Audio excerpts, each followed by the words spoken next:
Hey guys, this is Billy's RC here. In today's video, we have an unboxing of the TLR starter box. So in this package is, of course, the TLR starter box. So the reason why I'm actually getting this is because I'm actually out of a Nitro right now. Well, I mean, I was, but so my Mugen buggy is actually kind of, you know, something's wrong with it. You know, I actually recently blew up the motor in it, and I don't really have all the parts to put it back together, so I thought I would get, would start racing my Losi Truggy, and here it is, guys. Wow, okay. This thing out of the box, it actually looks really nice. This is the 8 and 8T starter box, so engineering wins from TLR. Well, not all the time, I'm just gonna say that.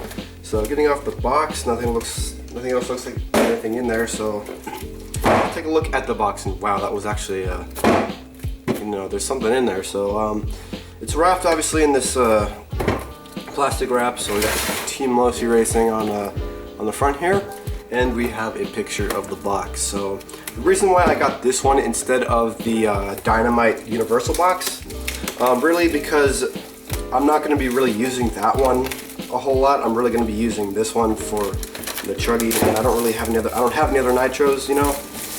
And this one's actually cheaper right now at the moment. Actually, it's cheaper to get this one than it actually is to get the Dynamite one, which is kind of weird because this one actually has better design. They actually have fixed pegs on there, so all you have to do is like just slide this back one, so you know you don't ruin your wheel or anything like that. So I think this only really works on the 8 series. So okay, so it actually comes pre-assembled, so that's actually really good because my Mugen box, obviously that comes as a kit style, you know. It's a kit almost. It's kit like.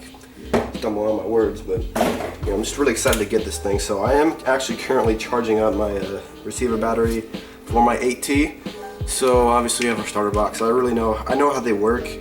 Oh yeah, this is how you do the mounting, but the mounting's already fixed, and you know, it's really not that hard too. So first impressions of this thing, seems pretty solid. There's a bit of a wobble in it, but that's, you know, that doesn't seem to be too major. It seems to press down good. Good spring, you know, good springs, really tight springs, so they won't just sag. So let's actually get to the bottom of this thing, and it looks like we have some a bag of some zip ties and a jumper cable, which is good because I actually have a battery I'm going to be using in this thing. So I'm not going to be using the 4S battery like they tell you to do, or like what's recommended. I'm going to be running a 3S. Really just because I don't have that many 4S's and I don't really want to use one. So the really memorable feature about this box is the fact that you can move this back and forth. So you can use it for like the 8 buggy, and you can also use it for the 8T Truggy, obviously, and it stays there.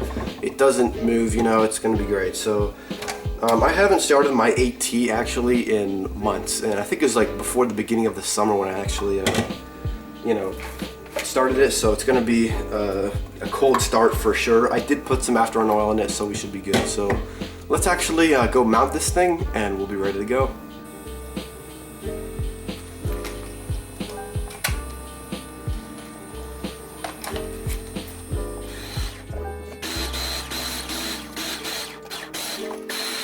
Okay, so I know that I didn't get the car actually starting in the video because at the time I really didn't have that much fuel left, but I did eventually get it to start. And to be honest, guys, I think this box is actually really nice. As you guys can see, the wheel has a little bit of wear, but not nearly as much as I would have on like my ooh, I just got some rubber on me, the Dynamite one. And it does perfectly line up with these pegs right here. And I'm not sure what I'm going to be doing with this because it's having the same rear diff thing going on, so I think I might replace the rear differential gears. I'm not sure yet, or if I might just buy like a whole new gearbox because I know somebody on eBay who actually sells one of those. But I mean, other than that, I mean, it's a really nice box. I do recommend it. You know, just some things to know about it. There are EC3 connectors in there, so if you have anything else, you know, you're gonna have to change those or make an adapter or something. But anyway, guys, that'll be it for me, and I'll see you guys next time. Bye.